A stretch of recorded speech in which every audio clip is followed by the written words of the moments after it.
आइए artificial intelligence के इस कमाल के सफर को समझते हैं।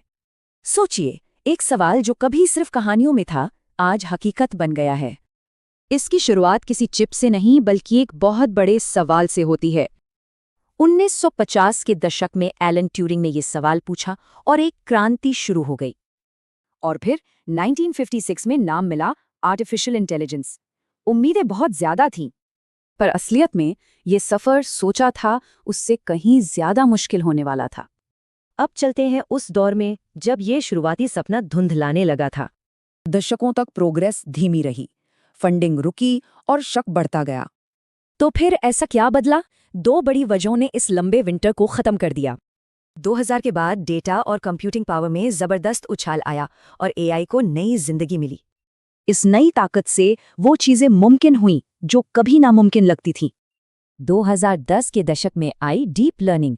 अब एआई देख, सुन और समझ सकता था। अल्फागो की जीत एक ऐतिहासिक पल था। इसने एआई की असली ताकत को दुनिया के सामने रखा। और 2020 के बाद तो मशीनें सिर्फ समझने नहीं बल्कि बनाने भी लगीं। और इसी के साथ हम पहुंचते हैं आज के दौर में, जहां एआई अब सपना नहीं रहा। आज ये हेल्थ केयर से लेकर इंडस्ट्री तक हमारी जिंदगी के हर पहलू में शामिल है। मतलब ये कि हम सब इतिहास के एक नए मोड़ पर आ खड़े हुए हैं। तो वो सवाल जिससे ये सारा सफर शुरू हुआ था, उसका जवाब तो मिल चुका है।